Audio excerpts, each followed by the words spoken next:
जय श्री जगन्नाथ मोड़िया चैनल को आपण को स्वागत।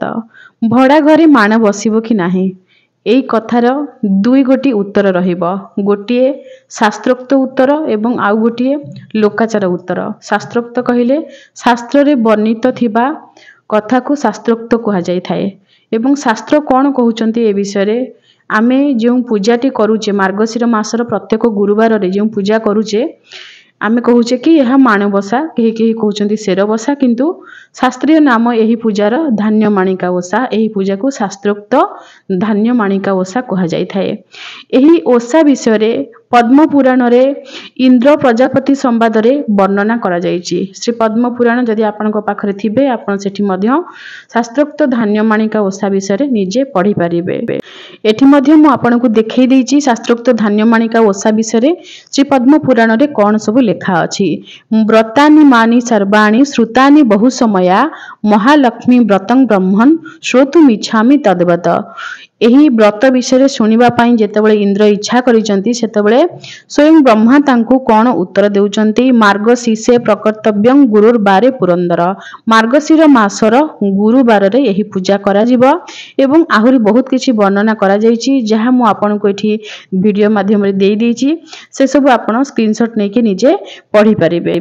गत वर्ष मार्गशीर मासरे एही विषय रे मु कथा हेइथिली एवं शास्त्रोक्त धान्य माणिका ओषा बही विषय रे मध्य समस्त को कहिथिली। ए श्लोक सब पढ़ी कि मध्य सुनै देछि। एहा कोनोसी नुवा जिंस नुहे जे माने नूतन करी आसीचंती मो सहित कथा हेउचंती सेमान को होय तो ए कथाटी नुवा लागि पारे तेनु मु आपन को पुन थरे प्रमाण मध्य देई देछि। एथिरे जो 13 नंबर श्लोकटी रहिछि आपन स्क्रीनशॉट नै कि देखिबे। सेथिरे लेखा अछि पंकजं सं परित्यज्य मम बेस्मनि सं बस। पंकजं कहिले पंकज करे पंकरु जात जे कि पद्म। पद्म रे किए रहितांती पद्म रे किए वास करंती पद्म रे माँ लक्ष्मी निजे वास करंती। पद्मर केसर ऊपर माँ शयन करिथांती। ए कथा कोन मिछ कि मिछ नुहे। तेनु पद्म रो केसर भितरे जे शयन करिसंती माँ सं परित्यज्य सेही पद्म को परित्याग करंतु माने ताकू छाड़ी दियंतु पद्म को छाड़ी कि आसंतु। एठी आवाहन करा जाउची मां को। मम कहिले मोर बेस्मनि बेस्मनि कहिले मु वास करुथिबा स्थान। संग बस कहिले एही ठारे आसिकी आम सांगरे बस। अर्थात हे मां आपण पद्म केसर ऊपर शयन करिसंती सेही पद्म केसर को छाड़ी कि मु आपन को आकुल निवेदन करी डाकुची आपनकर संतान मु आपनकर दास मु आपन को एठी आकुल निवेदन करी हाथ जोड़ी डाकुची हे मां मु एठी वास करुथिबा स्थान को आपण टिके आसंतु एही ठारे मो पाखरे टिके वास करंतु बा मो पाखरे टिके बसंतु। एठी मु आपन को पूजा करिवि आपन को स्तुति करिवि ध्यान करिवि आपन को प्रणाम करिवि बारंबार बारंबार मो हाथ रे प्रसाद तयारी करी आपन को टिके भोग लगेइबि। यह हेउची हमर निवेदन। ये हेउची शास्त्रर कथा। शास्त्रर कथा जहाँ मु आपन को श्लोक पढ़ी कि सुनैली तार अर्थ जेतिकी मु जे भलिया बुझिछि मु आपन को सेई भलिया कहिली। आपण जे भली ए श्लोकर अर्थ बुझिबे सेई भली आपण निजर निष्पत्ति निजे नेई पारिबे। सेमिति कोनोसी गुरुजन अछंती तांकर अनुमति मध्य आपण नेई पारिबे। जदि वास्तु दृष्टि आमे विचार करिबा कोनोसी गोटिए जागा जेतेबेले कोनोसी व्यक्ति किणुचंती से व्यक्तिंकर राशि अनुसार से जागार पूजा करा जाय थाए। से व्यक्ति राशि को से जगह सूट करूची कि नाही कोनोसी बड़ पूजा हला वास्तु पूजा हला होम हला से व्यक्ति राशि अनुसार करा जाय थाए। से घरर बा से जगार जहाँ वास्तु दोष रही थाए कोनोसी शुभ काम हेउ बा अशुभ काम हेउ से सबु किछि से घरर मुरबी को मुंडरे जाय थाए। अर्थात से जगाटी तांको पाई भोग्य बोली कहा जाय थाए वास्तु दृष्टिरु। सेई दृष्टि जदि आमे विचार करिबा ताहाले भड़ा घरे जो माने भड़ा रुहंती से मानकर से जागार वास्तु सहित कोनोसी संपर्क न थाए। जहाँ मु निजे अंगे लिभा कथा कहूची आम घरे मध्य बहुत लोक भड़ा रुहंती तो जो वास्तुविद आम घर को आसंती से कहती कि जो भड़ारे जो माने रहुचंती सेमानकर आपनक घरर वास्तु सहित कोनोसी संपर्क नाही। आपनक घरर वास्तुर भल मंद जहाँ भी प्रभाव रहिबो सब किछि आपनक ऊपर रहिबो। तेणु एई दृष्टि जदि आमे विचार करिबा वास्तु दृष्टि विचार करिबा ताहाले भड़ा घर सहित कोनोसी व्यक्तिंकर कोनोसी संपर्क नाही। केवल से घरर मालिकंकर से जगह सहित बा से घर सहित संपर्क रही। एठी एक कथाटी मु आपनको एथिपई कहली जेमति कि शास्त्र रे वर्णना करा जायछि कि मम बेस्मनी अर्थात मु जेउठारे बास करूची संग बस सही स्थान को माँ आसिकी बसवास कर। मु जेउठारे बास करूची कहले मु निजर घरे ही बास करूथिबी। भड़ा घरे रहिबा ए सब जिनिस सेतबेले नथिला। यह कौन सी भूल कथा नुहे। आपण मान जानिचंती बाहर को जिबा विदेश गमन करिबा बाहर रहिबा चाकरी करिबा पिला मानकु पढ़ेबा ए सब कारण पई वर्तमान लोक माने निज घर छाड़ी कि भड़ा घरे रहउचंती। ए सब एबे सब आरंभ हेची। ए सब पूर्वरु नथिला। तेणु शास्त्र पुराण रे ए भड़ा घर विषय किछि भी वर्णना करा जाई नाही। एठी मम बेस्मनी कहिले मोर घर बोली कहा जायछि। तेणु एई दृष्टिरु विचार कले निज घरे माण बसैबा पूजा करबा उचित। किंतु एठी आपण संगे संगे वीडियो को काटी देई कि आपनकर कोनोसी निष्पत्ति नै जिबेनी कि मु एई भली भाबरे कहिली। मु आपनको बुझेबा पई चेष्टा करूची। जहा शास्त्र रे लेखा अछि तार प्रमाण मु आपनको देली। किंतु भड़ा घर जो मान रहउचंदी से माने पूजा करिवे नाही बाहर रहउचन से कथा मु केबे भी ग्रहण करिवे नाही। से माने मध्य मां को पूजा करिवार योग्य काहे कि ना से माने एही धर्म रे जन्म हेचंदी मां समस्तिंकर से माने मध्य पूजा करिवे। वर्तमान परिस्थिति बदलिची समाज परिवर्तन हेची।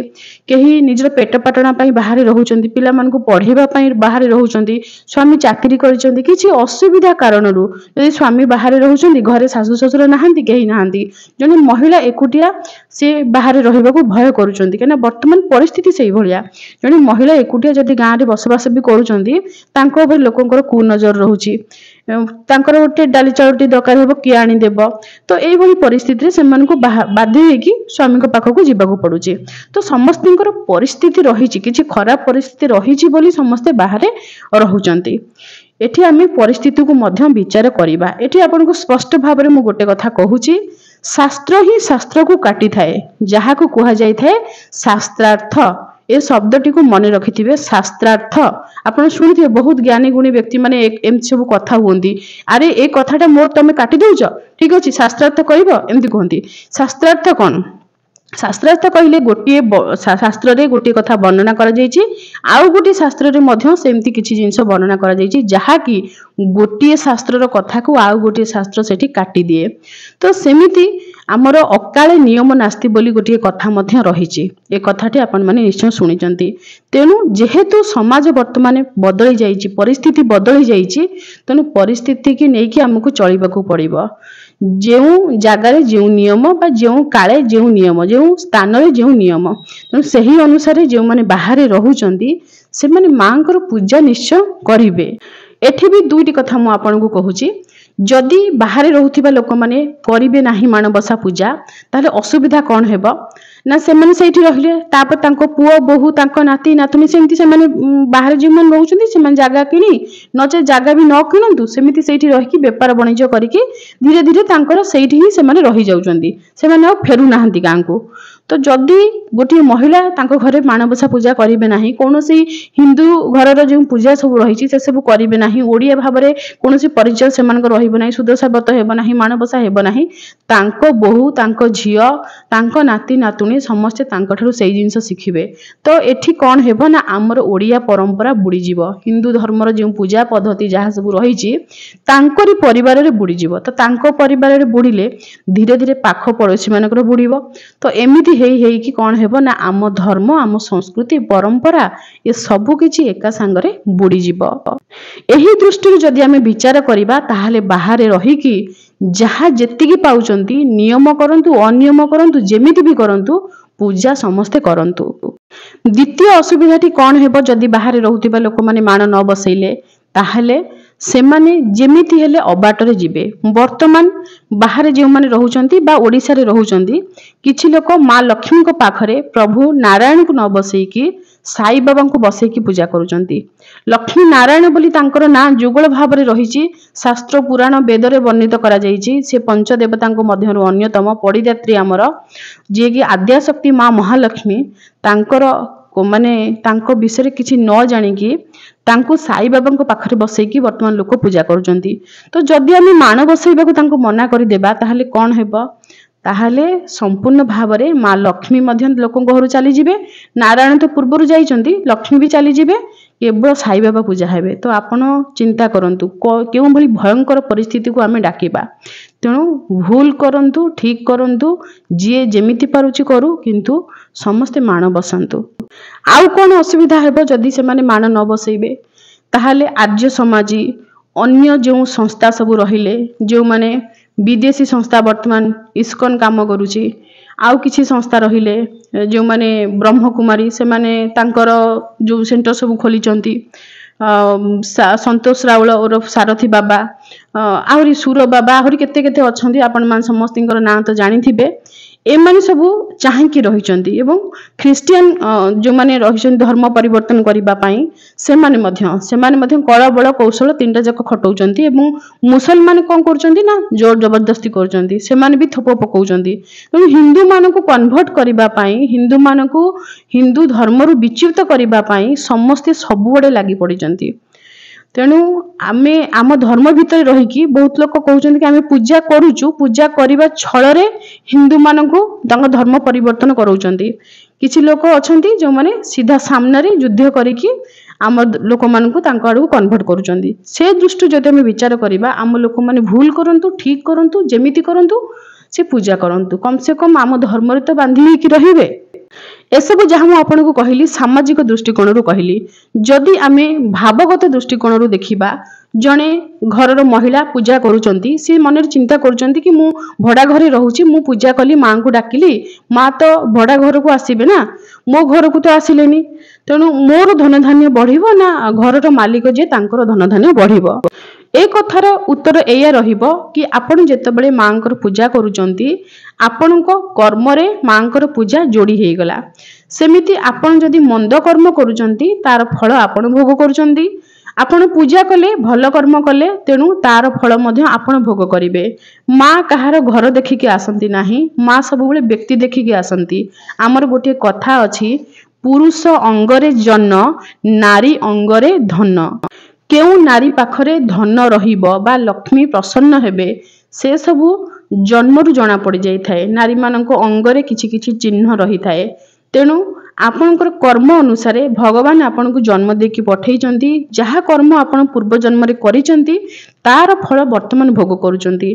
वर्तमान जदि मांकर पूजा एवं जेमिति कि जने मनीष भलिया रुहे जीवे दया अन्य प्रति कौन प्रकार ईर्षा भाव न रखिबा अहंकार न रखिबा सत्य वचन बोलिबा एवं अन्य मानक सहित कलह न करिबा पर निंदा पर चर्चा जोटा रही थाए से सब जिनिस न करिबा एई भाव निजर जीवन को श्रृंखलित करिवे ताहाले आत्मार जन्म नाही कि मृत्यु नाही कहा जाय थाए। तेणु आत्मा कौन हेबो जदि उद्धार न पाइबो ताहाले पुनरपि जन्मं पुनरपि मरणं पुनरपि जननी जठरे शयनं। तेणु आपणकर आत्मा पुनर्बार ए धरा पृष्ठ को आसीबो से समय आपणकर ए सुकृत जो भल फल कर्मफल आपण पाइबे पूजा करने द्वारा से कर्मफल को आपण भोग करेंगे। अर्थात जदि ए जन्म रे आपणकर आर्थिक अभाव अनाटन रहुची कौनसी प्रकार असुविधा भोग करूचंती ताहा पूर्व जन्म रे रहिबो नाही। एहा सनातन धर्मर विश्वास यह हिंदू धर्मर विश्वास। तेणु आपण जने हिंदू भाव में ए कथाटी को विश्वास करंतु आपण मान बसैबे पूजा करिवे मांकर किंबा कोनोसी भी देवी देवतांकर कोनोसी भी ओषा व्रत करूचंती भड़ा घरे करिले मध्य आपणको कर्मफल आपण ही भोग करिवे। आपणको परिवार मध्य भोग करिवे नाही निजर कर्मफल निजे भोग करंती। ए कथा बहुत लोकंक आखिरे अंध पुटुली भलिया रही थाए कि आमे कले हाँ आमे गोटे परिवार जेतले बांधी हेगी रहुचे से परिवार वातावरण को आमे सात्विक करि परिबा किछि पॉजिटिव एनर्जी केमति से घर भीतर को आसीबो पवित्र वातावरण हेबो सेथि पई आमे वातावरण को अनुकूल करि परिबा किंतु कहार कर्म आमे नै परिबा नाही। आम कर्म आम पुओ झियो भोगिबे किंबा पुओ झियो को कर्म आमे भोगिबा एमिति कोनोसी नियम शास्त्र रे नाही। स्व कर्म निजे आमे भोग करिबा। धर्मगत दृष्टि मु आपनको शास्त्रीय प्रमाण देली वास्तुगत दृष्टि मु आपनको बुझेली सामाजिक दृष्टिकोण बुझेली भावगत दृष्टिकोण मु आपनको बुझेली। वर्तमान आसीबा हमर संस्कृति आ परंपरा आडकू आमर उत्कलीय परंपरा आमर उत्कलीय कहले आमर ओडिशार गोटे नाम हेउची उत्कल। तेणु आमर परंपरा को उत्कलीय परंपरा कहा जाय थाए। उत्कलीय परंपरा एवं संस्कृति एथिरे आमर मानबसा एभली भाबरे जड़ित ମାଣବସା ପ୍ରତ୍ୟେକ ବ୍ୟକ୍ତିଙ୍କ ଘରେ ବର୍ଷ ବର୍ଷ ଧରି କରାଯାଉଛି, ପିଢ଼ି ପିଢ଼ି ଧରି କରାଯାଉଛି। ମାଣହାଣ୍ଡିରେ ଯେଉଁ ବାସନ ରହିଥାଏ କେତେ କଳା ପଡ଼ିଯାଇଥାଏ, କେତେ ପୁରୁଣା ବାସନ। ବର୍ତ୍ତମାନ ଯେଉଁ ନୂଆ ନୂଆ ପିତ୍ତଳ ବାସନ ଆସୁଛି ସେ ଦୀପ ଏବେ ମିଳିବନି, ସେ ଭୋଗ ଥାଳିଆ ଏବେ ମିଳିବନି। କାହିଁକି ମିଳୁନି? କାହିଁକି ନା ସେସବୁ ବହୁତ ପୁରୁଣା ଜିନିଷ, ପୁରାତନ ଜିନିଷ, ପୁରୁଣା କାଳିଆ ଜିନିଷ। ଏଇ ଯେଉଁ ଶବ୍ଦଟା ନା, ଏଇ ଶବ୍ଦଟା ବହୁତ ମାନେ ଓଜନ ବାଲା ଶବ୍ଦ।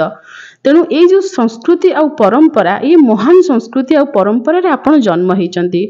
ଯଦି ଆପଣ ପାରୁଛନ୍ତି, ମୁଁ କାହାକୁ ବାଧ୍ୟ କରୁନି, ଯଦି ପାରୁଛନ୍ତି ଆପଣ ତାହେଲେ ନିଜ ଗାଁକୁ ଆସିକି ମାଣ ବସାନ୍ତୁ। ନିଜ ଶାଶୁ ଯଦି ଗାଁରେ ମାଣ ବସାଉଛନ୍ତି, ସୁବିଧା ଅଛି, ଆପଣ ଆସି ଶାଶୁଙ୍କ ସାଙ୍ଗେ ମିଶି ଯାଆନ୍ତୁ। ଶାଶୁ ଯେତେ ଭଲ ହୁଅନ୍ତୁ ମନ୍ଦ ହୁଅନ୍ତୁ, ସିଏ ବି ଆପଣଙ୍କ ପରି ଜଣେ ନାରୀ।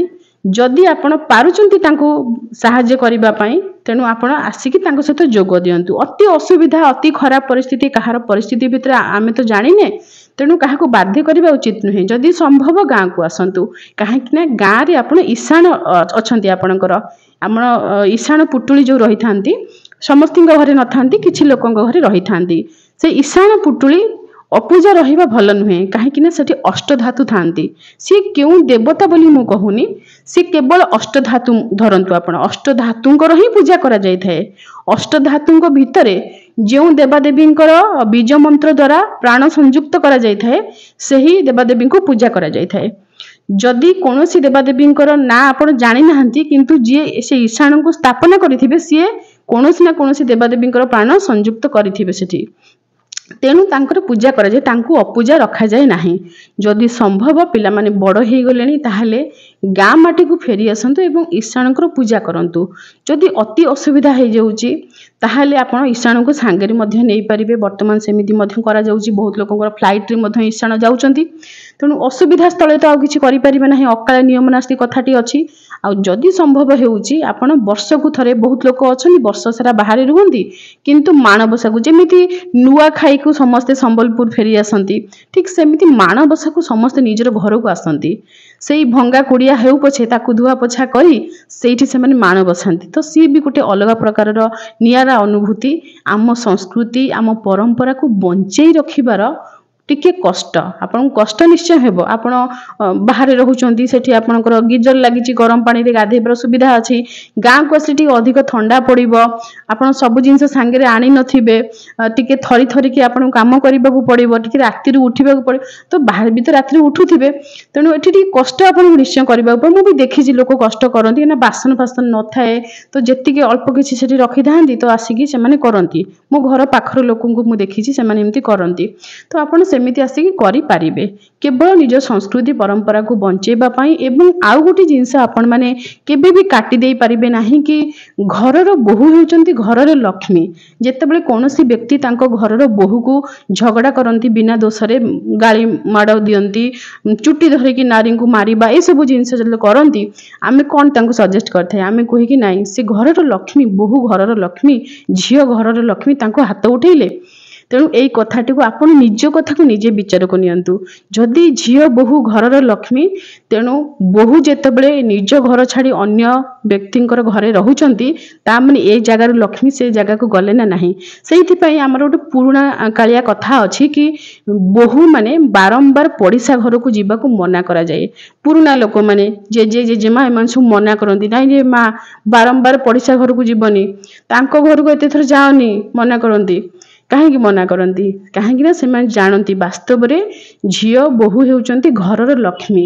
ଲକ୍ଷ୍ମୀ ସାଆନ୍ତାଣୀ ପ୍ରତ୍ୟେକ ବ୍ୟକ୍ତିଙ୍କର ଘରେ ଗୃହଲକ୍ଷ୍ମୀ ଭାବରେ ରୁହନ୍ତି। ସେଇ ଗୃହଲକ୍ଷ୍ମୀ କିଏ? ନା ଘରର ଝିଅ ଏବଂ ବୋହୂ, ଯିଏକି ଘରର ଟିକି ନିକି ଦାୟିତ୍ୱ ନିଅନ୍ତି, ସବୁ ଭଲ ମନ୍ଦ ବୁଝନ୍ତି, ପରିଷ୍କାର ପରିଚ୍ଛନ୍ନ ରଖନ୍ତି, ସମସ୍ତଙ୍କ ଦେହ କେମିତି ଭଲ ରହିବ, କିଏ ଭଲ ପାଠ ପଢ଼ିବ, କିଏ ଭଲ ଚାକିରି କରିବ, ଏ ସବୁ ପଛରେ ସେଇ ନାରୀମାନଙ୍କର ହିଁ ହାତ ରହିଥାଏ। ସିଏ ହିଁ ହେଉଛନ୍ତି ଯେମିତିକି ସନ୍ତାନ ଲକ୍ଷ୍ମୀ, ସିଏ ହିଁ ଧନ ଲକ୍ଷ୍ମୀ, ସିଏ ହିଁ ଅନ୍ନ ଲକ୍ଷ୍ମୀ, ସିଏ ହିଁ ସ୍ନେହ ଲକ୍ଷ୍ମୀ। ସବୁ କିଛି, ସବୁ ବିଭିନ୍ନ ରୂପରେ ନାରୀମାନେ ସେବା କରିଥାନ୍ତି। ତେଣୁ ସିଏ ହିଁ ଗୃହଲକ୍ଷ୍ମୀ। ସବୁ ଜିନିଷକୁ ମିଶେଇ ଦେଲେ ସିଏ ହେଉଛନ୍ତି ଗୃହଲକ୍ଷ୍ମୀ। ଗୃହଲକ୍ଷ୍ମୀ। ତେଣୁ ଗୃହଲକ୍ଷ୍ମୀ ବର୍ଷ ସାରା ପଛେ ବାହାରେ ରୁହନ୍ତୁ, ବର୍ଷକୁ ଥରୁଟେ ଗାଁକୁ ଆସିକି ପୂଜା କରନ୍ତୁ। ଏହା କୌଣସି ବାଧ୍ୟବାଧକତା କଥା ମୁଁ କହୁନାହିଁ, ଏହା ଆପଣଙ୍କର ସୁବିଧା ଉପରେ ନିର୍ଭର କରେ। ଯଦି ସୁବିଧା ହେଉଛି, ଯଦି ଅସୁବିଧା ହେଉଛି, ଯେଉଁଠି ରହୁଛନ୍ତି ସେଠି ପୂଜା କରନ୍ତୁ। ଆମ ସଂସ୍କୃତି ବଞ୍ଚିବ, ଆମ ପରମ୍ପରା ବଞ୍ଚିବ, ଆପଣଙ୍କ ଦ୍ୱାରା ଏଇ ହିନ୍ଦୁ ସନାତନ ଧର୍ମ ମଧ୍ୟ ବଞ୍ଚି ରହିବ। ଆପଣଙ୍କ ପରିବାର, ଆପଣଙ୍କର ଭବିଷ୍ୟତ ବଂଶଧର ଆମ ଧର୍ମକୁ ଆଗକୁ ନେବେ। ଆଠାରୁ ବଡ଼ କଥା, ଆଠାରୁ ଭଲ କଥା ଆମ ପାଇଁ ଆଉ କିଛି ବି ନୁହେଁ। ଭଡ଼ା ଘରେ ମାଣ ବସାଇବାକୁ ଯେଉଁମାନେ ବିରୋଧ କରୁଛନ୍ତି, ସେମାନଙ୍କର କହିବା କଥା, ମାଣହାଣ୍ଡି ଘର ଭିତରେ ଲୁଚି ରହିବା ଜିନିଷ। ଘର କୋଣରେ ମା ମାନେ ଲୁଚେଇକି ମାଣହାଣ୍ଡି ରଖିଥାନ୍ତି, ମାଙ୍କୁ ଲୁଚେଇକି ରଖିଛନ୍ତି। ତେଣୁ ମାନେ ନିଜର ଜୀବନ ଠାରୁ ଅଧିକା ବି ଭଲ ପାଆନ୍ତି ମାଣହାଣ୍ଡିକୁ ବା ମା ଲକ୍ଷ୍ମୀଙ୍କୁ, ପ୍ରତ୍ୟେକ ଓଡ଼ିଆଣୀ। ତେଣୁ ସେମାନଙ୍କ ଦୃଷ୍ଟିରେ ଯେତେବେଳେ କେହି ଘର ଭଡ଼ା ନେଇଛନ୍ତି, ସେମାନେ ଘର ବଦଳେଇବେ, ସେହି ସମୟରେ ମାଣହାଣ୍ଡିକୁ ଦାଣ୍ଡରେ ନେଇକି ଯିବେ। ତେଣୁ ସେଇ ଦୃଷ୍ଟିରୁ ସେମାନଙ୍କୁ ଏଇ ଜିନିଷଟି ଖରାପ ଲାଗୁଛି। ସେମାନଙ୍କ କଥା ମଧ୍ୟ ଗୋଟେ ପ୍ରକାରର ଠିକ୍, କିନ୍ତୁ କ'ଣ କରିବା, ପରିସ୍ଥିତି ଅନୁସାରେ ତ ଆମକୁ ବଦଳିବାକୁ ପଡ଼ିବ ନା। ଯେଉଁମାନେ ଓଡ଼ିଶା ବାହାରେ ରହୁଛନ୍ତି କିମ୍ବା ଭାରତ ବାହାରେ ରହୁଛନ୍ତି, ସେମାନେ କିପରି ପୂଜା କରିବେ? ଯାହା ମିଳିବ ସେଇଥିରେ ପୂଜା କରିବେ। ପ୍ରଥମତଃ ମାଣବସା ପୂଜାରେ ଆପଣଙ୍କୁ ଶୁକ୍ଳ ଧାନ ଗୋଟିଏ ମାଣ ଦରକାର, ଗୋଟିଏ ମାଣଟିଏ ଦରକାର। ମାଣ କହିଲେ ଆପଣ ବେତ ମାଣ ନେଇପାରନ୍ତି, ନଚେତ୍ ପିତ୍ତଳ ମାଣ। ପିତ୍ତଳ ମାଣ ତ ଆପଣ ଅନଲାଇନ୍ ଅର୍ଡ଼ର କରି ମଧ୍ୟ ମଗାଇ ପାରିବେ। ତାପରେ କଳସ ସ୍ଥାପନା। କଳସ ସ୍ଥାପନା କରିବା ପାଇଁ ଆମ୍ବପତ୍ର ନହେଲେ ଗୋଟାପାନ। ଯଦି ଗୋଟାପାନ ନାହିଁ, ତାହେଲେ ପିତ୍ତଳ କଳସ ନେଇପାରିବେ। ପିତ୍ତଳର ଆମ୍ବପତ୍ର, ପିତ୍ତଳ କଳସ, ପିତ୍ତଳ ନଡ଼ିଆ, ସବୁ ପିତ୍ତଳ। ତେଣୁ ଆପଣ ସେମିତି ଯାହା ବିଧି ଯଦି କିଛି ନାହିଁ ଆଉ କ'ଣ କରିବା, ସେମିତି କରିପାରିବେ। ନଚେତ୍ ଗୁଆରେ ଶ୍ରୀ ଗଣେଶଙ୍କୁ ପୂଜା କରିକି ଆପଣ ପୂଜା କରିପାରିବେ। ମାଙ୍କୁ ଆପଣ କେବଳ ଗୋଟିଏ ଧାନ ମାଣ, ସେଥିରେ ଗୋଟିଏ ଗୁଆ ରଖିଲେ ବି ଚଳିବ। ଏ ସବୁ ଜିନିଷ ଗୁଆ ଇତ୍ୟାଦି ସବୁ କିଛି ଅନଲାଇନ୍ ବର୍ତ୍ତମାନ ମିଳିଯାଉଛି। ତ ଯେଉଁ ସ୍ଥାନରେ ରହୁଥିବେ, ଖାଲି ଦୁବ ଯଦି ଟିକେ ମିଳିଗଲା, ଫୁଲ ଟିକେ ମିଳିଗଲା, ପୂଜା ହେଇଯିବ। ଫୁଲ ତ ଆଜିକାଲି ବଜାରରେ ବିକ୍ରି ହେଉଛି। ବାକି ଧାନ ମେଣ୍ଟା, ଧାନ ମେଣ୍ଟା ଆମର ଓଡ଼ିଶାରେ ଦିଆଯାଇଥାଏ, ମିଳିଯାଏ ବୋଲି ବର୍ତ୍ତମାନ ଅନଲାଇନ୍ ମଧ୍ୟ ଧାନ ମେଣ୍ଟା ମିଳୁଛି, ମୁଁ ଦେଖିଥିଲି। ତ ସବୁ ଜିନିଷ ତ ବାହାରେ ମିଳୁଛି। ତେଣୁ ଆପଣ ଯେଉଁଭଳି ଭାବରେ ଆମର ଏଠି ସବୁ ପୂଜା କରୁଛନ୍ତି ଓଡ଼ିଶାରେ, ଆପଣ ବାହାରେ ରହିଲେ ବି ସେମିତି ଚାହିଁଲେ କରିପାରିବେ। ଯାହା ମିଳୁଛି ସେତିକିରେ ପୂଜା କରନ୍ତୁ। ମୁଁ ଏତିକି କହିବି କି ଯାହା ମିଳୁଛି। ତ ବହୁତ ଲୋକ ଏକଥା ବି କୁହନ୍ତି, ଯଦି ଆମେ କିଛି ଅଧିକ ନିୟମ ବିଷୟରେ ତାଙ୍କୁ କହିବା, ଅଧିକ ନିୟମ ନୁହେଁ, ଯାହା ନିୟମ ଥାଏ ତାଙ୍କୁ ସେଇ କଥା ହିଁ କୁହାଯାଇଥାଏ। ତ ଶେଷରେ ସେମାନେ ଏହା କୁହନ୍ତି କି ଆମେ ଭାବ ଭକ୍ତିର ସହିତ ପୂଜା କରୁଛୁ। ତେଣୁ ଆପଣ ସେଇ କଥା ହିଁ କରନ୍ତୁ, ଆପଣଙ୍କର ଭାବ ଭକ୍ତିର ସହିତ ପୂଜା କରନ୍ତୁ। ଯାହା ମିଳିବ ସେଇ ଅନୁସାରେ ଆପଣ ମାଙ୍କୁ ପୂଜା କରିବେ, କିନ୍ତୁ ମାଙ୍କର ପୂଜା କୌଣସି ପରିସ୍ଥିତିରେ ଆପଣ ବନ୍ଦ କରନ୍ତୁ ନାହିଁ। ଏହା ମୋର ଆପଣଙ୍କୁ ଅନୁରୋଧ। ଏବଂ ଓଡ଼ିଶାର ପ୍ରତ୍ୟେକ ଜିଲ୍ଲାର ଯିଏ ବି ମୋତେ ଶୁଣୁଛନ୍ତି, ସମସ୍ତଙ୍କୁ ମୁଁ ହାତ ଯୋଡ଼ିକି ଅନୁରୋଧ କରୁଛି, ଜିଲ୍ଲା ଭିତରେ ପାର୍ଥକ୍ୟ କରନ୍ତୁ ନାହିଁ। ସିଏ କଟକିଆ, ଆମେ ବ୍ରହ୍ମପୁରିଆ, ସେ ପୁରୀବାଲା, ଆମେ ଯାଜପୁରିଆ, ଏସବୁ କରନ୍ତୁ ନାହିଁ। ଆମେ ସମସ୍ତେ ଏକ, ବସୁଧୈବ କୁଟୁମ୍ବକମ୍। ଆମେ ଓଡ଼ିଶାବାସୀ ମଧ୍ୟ ଆମେ ସମସ୍ତେ ଏକ, ଆମେ ସମସ୍ତେ ଓଡ଼ିଆ। ତେଣୁ ଆମର ସଂସ୍କୃତି, ପରମ୍ପରା, ଧର୍ମ ଏ ସବୁ ଯଦି ଏକ, ତାହେଲେ ଆମେ ଭିନ୍ନ କେମିତି ହେବା? କଟକିଆ, ବ୍ରହ୍ମପୁରିଆ କିଛି ବି ନୁହେଁ, ଆମେ ସମସ୍ତେ ଏକ। ସବୁ ଭାଷା ମଧ୍ୟ ଆମକୁ ପ୍ରିୟ, ସମସ୍ତଙ୍କ ଖାଦ୍ୟ ପ୍ରିୟ, ସମସ୍ତଙ୍କ ପୂଜା ପ୍ରିୟ, ଆମେ ସମସ୍ତେ ଏକ। ଏଇ ବାର୍ତ୍ତା ମୁଁ ଆପଣଙ୍କୁ ଦେବାକୁ ଚାହୁଁଛି ଏବଂ ଆପଣଙ୍କୁ ଅନୁରୋଧ ମଧ୍ୟ କରୁଛି, କେବେ ବି ପାର୍ଥକ୍ୟ ଦେଖନ୍ତୁ ନାହିଁ। ଏବଂ ଯିଏ ଯେଉଁ ପୂଜା କରୁଛନ୍ତି ସେ ପୂଜା କରନ୍ତୁ। ସମସ୍ତେ ତ ସବୁ ପୂଜା କରିପାରିବେ ନାହିଁ, ଶରୀର ସେମିତି ସାଥ ଦେବ ନାହିଁ। ତେଣୁ ଯିଏ ଯେତିକି ପୂଜା କରୁଛନ୍ତି ସେ ସବୁକୁ ଆମେ ସ୍ୱାଗତ କରିବା। ଯେମିତି ବି କରୁଛନ୍ତି ସେମିତି ମଧ୍ୟ ଆମେ ତାଙ୍କୁ ସ୍ୱାଗତ କରିବା। ଯିଏ ଭୁଲ କରୁଛନ୍ତି, ସମୟକ୍ରମେ ସବୁ କିଛି ଶିଖିଯିବେ ମାଙ୍କ କୃପାରୁ। ରହୁଛି। ଜୟ ଶ୍ରୀ ଜଗନ୍ନାଥ।